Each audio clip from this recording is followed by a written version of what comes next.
Thank you all for being here, first of all, because even more I know that in the other room is IBM talking about the agentic AI roadmap. It's a tough competitor, we know. But thank you all again for being here, because here at this stage we are going to show you a real example of how conversational interfaces can help accessibility to processes and how to implement the new waves of technology that are coming to this world of conversational interfaces, not forgetting about including control mechanisms and generating impactful experience. So, yes, the control. First of all, let us introduce ourselves. For me, I am Carmen Raposo. I'm a project manager at Entity Data in the virtual agents teams. I've been working with this kind of solution for 7 years, mainly on the backend part. And here is my colleague. So my name is Laura Martín Pérez. I'm a senior computational linguist with over a decade developing NLP processes. I'm passionate about Chomsky because I've loved the logic underlying language. I think it's passionate about how human beings can learn language without any knowledge of learning before. So this is my point of view in this talk. Okay, and additionally, the European Commission team involved in these projects couldn't be here with us today, but I would like to say that it's thanks to their commitment to improving accessibility and usability of tools and transforming how public administration interact with citizens that this project was possible. So yes, we are going to talk to you about eGOVERABots, but first I need to give you context, right? So we need to know first what is eGOVERA. It was a solution, a tool that the European Commission developed in order to support public administrations in the implementation of interoperable digital public solutions, based on the European Interoperable Reference Architecture, known as ERA, as you can see there. So public officials use this tool for two main use cases. They use it for the analysis and the design of these digital public solutions, where they identify the functional and technical requirements, and then they continue designing which technology is the best for cover these requirements. But in practice, we have identified some challenges. And the first and the main one is that it requires a heavy IT architecture expertise, since the modeling language that they use is very technical and complex, as you can see in the image. So this makes the tool not accessible for most of the users that actually are supposed to be using this tool, okay? Also, it's not self-explanatory. It is required a very long and tedious onboarding processes, because there is no explanation nor guidance in the tool about how to use it. And not all the information required to complete the process is in the tool, so we have decentralized information silos. So that's why we need eGOVERABot, an alternative conversational interface where the user can do the same task as in eGOVERA, but from an user-centered experience interface using natural language. So what we are talking here is about the design and implementation of a conversational interface that is accessible for all the users, no matter which is your role, no matter the technical knowledge do you have, you are going to be able to use this interface, okay? Because also it's very intuitive. There's not need any explanation because it's self-explanatory, or in the case it is needed, it's going to be explained in the tool. And of course, natural language is one of the most intuitive tools for the human beings, of course. All the information that is required is going to be centralized or properly referred to in the tool.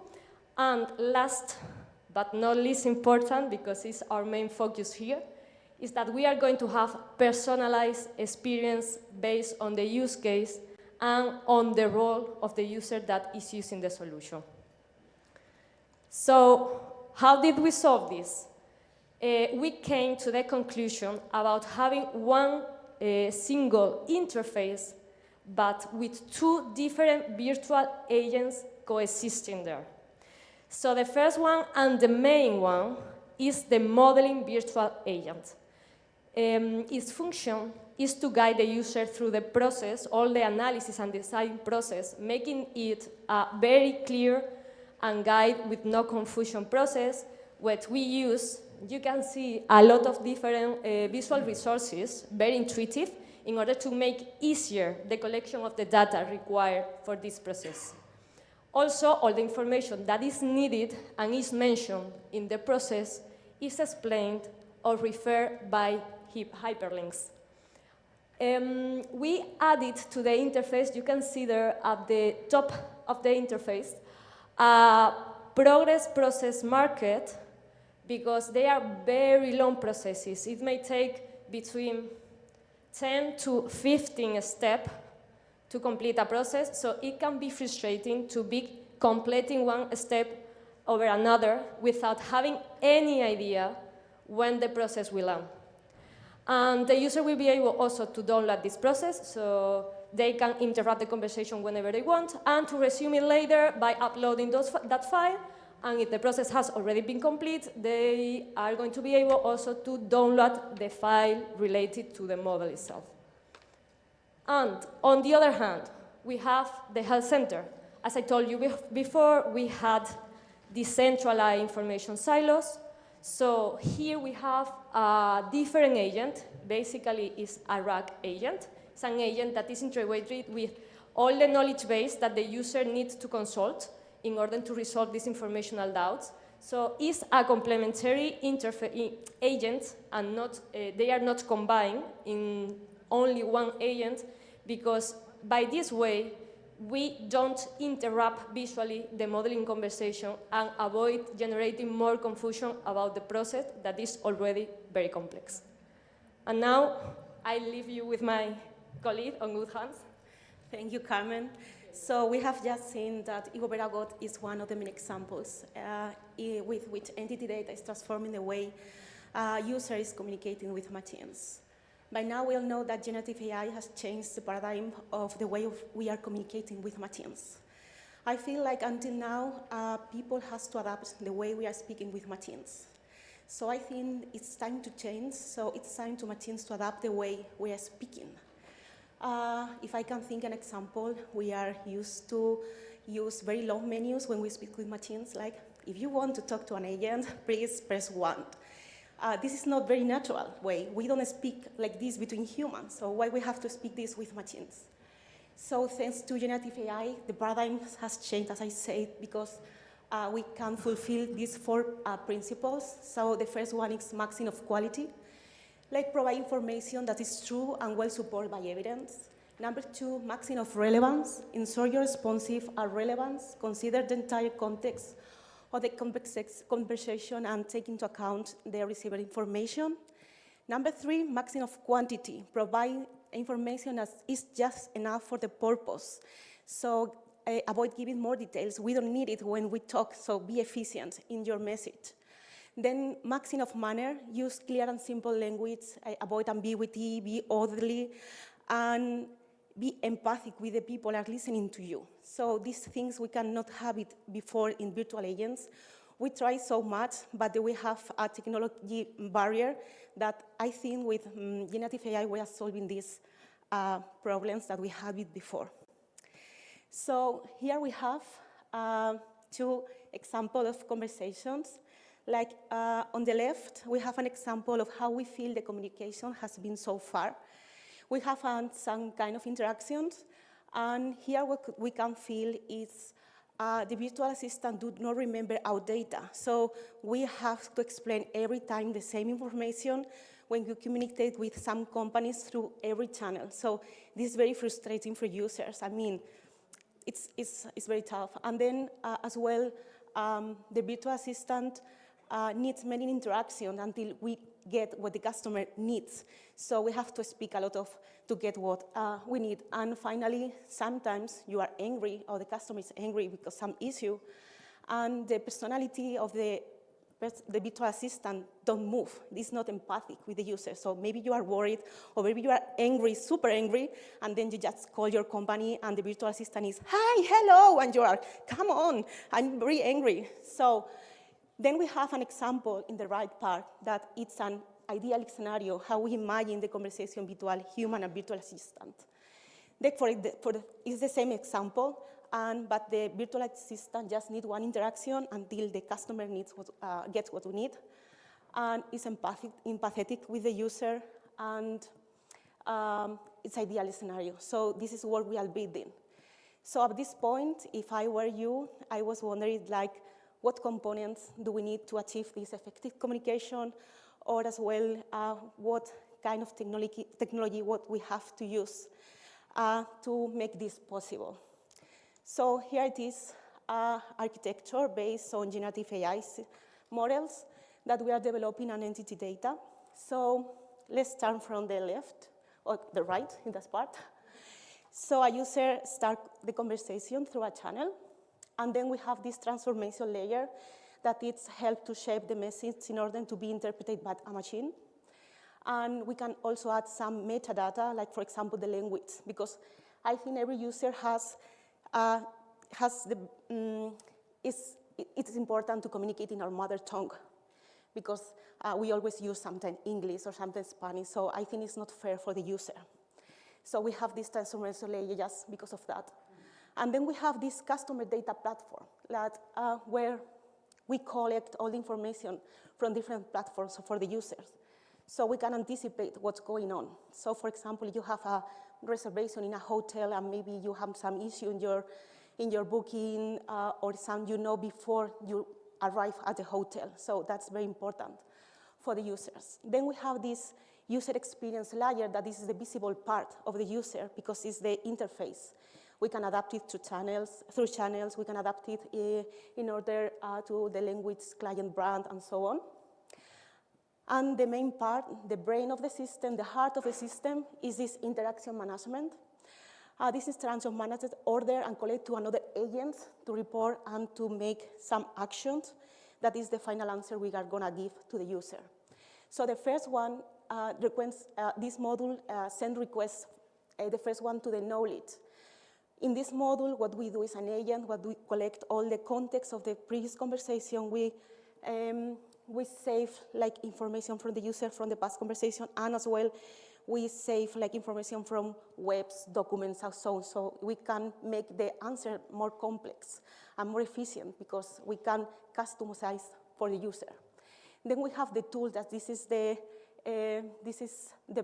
hard part of the system, where we can action and trigger workflows, or for example, we can give an answer from a RAG system. Then we have this autonomy system that it's with the main focus is to unseen foreseen situations. Like, for example, imagine you are run out of a product, it's out of stock, so maybe you can offer it to a customer. But as you have this autonomy module that you can offer some similar products based on the preference of the users. Then, of course, we have the foundation models and the line of this architecture. And to the core of the system, we have these three modules. We have one called is Inspector. This is a module based just to check the performance of the agents as working properly. Like, for example, if we are giving accurate answers to the user of what's going on in the output of the system. Then it's very important as well, the guardrail. I think the last year here in the Summit Chatbot, we were talking about ethics and safety, because it's important to check and to validate and to comprobate that the virtual assistant is not receiving or giving harmful responses. So we have to detect it and we have to stop it. And the last one is very important as well, is the monitoring system that we monitor what's going on in our virtual assistants, between the interaction between users and between the virtual assistant, just to check and to improve the system. So we have KPIs like first call resolutions, call deflections, and so on. So that's how we imagine the system for virtual assistant, yeah. And this middle I have to check. So, okay, this is the end. So it's time to revolutionize virtual assistant communication because now we have the ability, the power, and the knowledge to do it. So thank you so much.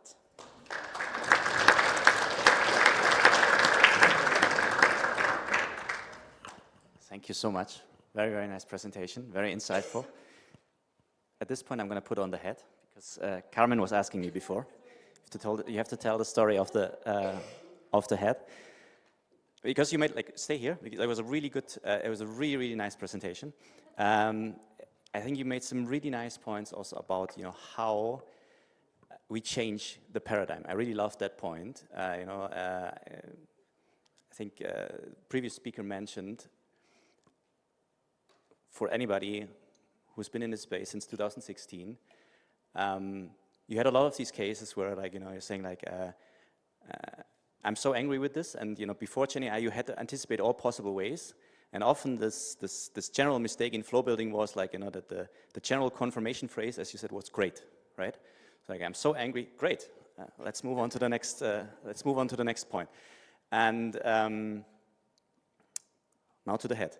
So I recently, like, I bought this hat because during my PhD time I was starting to wearing hats because I said, like, why don't men wear hats anymore? I like them. I think they're elegant, and I think this is an important point. If you're really driving the AI transformation forward, you have to believe into yourself. You have to believe in yourself, and you have to say, like, well, this is what I believe in. It doesn't hurt anybody. Why don't I put it on? Now here, it doesn't actually have the usual effect because we have a lot of hat wearers, but this shows like how special this crowd is. But if you go to one of these big conferences, you have a lot of the black and white suits, and I was talking to people and saying, like, well, people are asking me, what about the hat? And I said, well, if you had an interesting conversation with me, you're going to be able to spot me afterwards if you want to talk to me again. So that's the story of that, and it works. Not here, because you will see a lot of hats actually. But as I said, that's the special point about this conference. And let me make one last point, again, coming back to this wonderful point that you made about, how does our interaction with AI actually look like? I think it's a very, very important strategic decision, what is being handled by AI?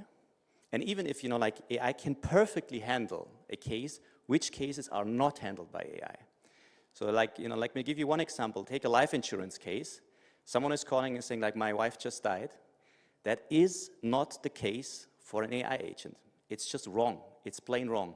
At that point, you want to escalate to a specially trained human being who can convincingly say, I am so sorry to hear that, and let me take you along the process. AI cannot say convincingly, I'm sorry that your wife died. Can pretend, but that's just not real. Okay? And there's a lot of strategic decisions along that journey that you have to make. You see, what is the job of AI, and where does it stop? Right? So thanks so much for this inspirational talk. Great to have you here with us. Hope to have you here again next year.